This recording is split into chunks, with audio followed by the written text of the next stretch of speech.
जातीय सलाहकार परिषद की बैठक में क्या तय किया? देखिए, ट्राइबल एडवाइजरी कमेटी की ये 50वीं बैठक है, लगातार तीसरी बैठक है। माननीय राजस्व मंत्री जी इसके मंत्री भी हैं।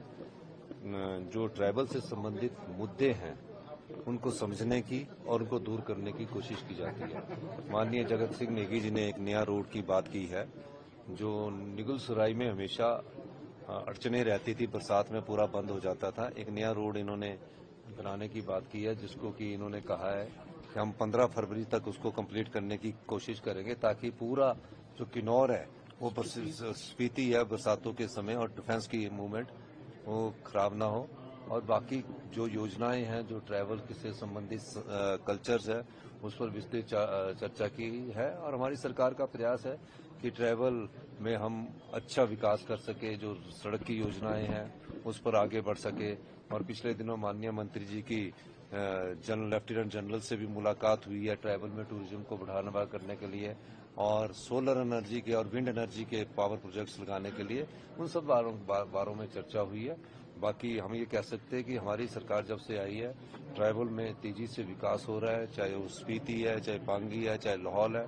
और पांगी वालों का हमने पिछली बार 60 रुपये किलो जौ के हिसाब से MSP दिया है, और पांगी को हमने सब डिवीजन को हमने नेचुरल फार्मिंग के लिए डिक्लेयर किया है। ये बहुत बड़ी अचीवमेंट है। और इसके बाद जो भी ट्राइबल से संबंधित है माननीय मंत्री जी जगत नेगी जी आपको बड़ी रैली हुई है, इतना बड़ा संदेश है 2027 के चुनावों के लिए। देखिए, नेता प्रतिपक्ष की बात पर अब जवाब देने का मन ही नहीं करता, क्योंकि वो हर चीज का कोई ऐसी बात करते हैं जिसमें कोई तथ्य नहीं होती। झूठ पर झूठ बोलना है, अब झूठ पर हम क्या जवाब दें। तो मैं तो यही कहूंगा कि नेता प्रतिपक्ष विपक्ष के नेता है, हमारी सिर्फ इतनी मदद कर दीजिए कि जो मोदी जी ने 1500 करोड़ रुपया घोषित किया उसके लिए हम आप उनसे मिलकर आइए, और जो PDNA का 2000 करोड़ रुपया है उसमें हमारी मदद कीजिए।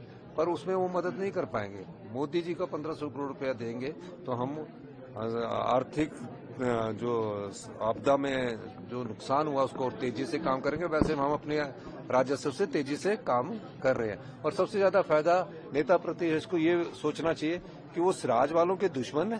सबसे ज्यादा फायदा तो उनकी विधानसभा क्षेत्र को हुआ है, सबसे ज्यादा राहत तो उनकी विधानसभा क्षेत्र को हुई है, सबसे ज्यादा सड़कें तो उनकी विधानसभा क्षेत्र को हुई है। तो ये चीज कहना, अब उनकी हर बात का जवाब देना उचित नहीं है।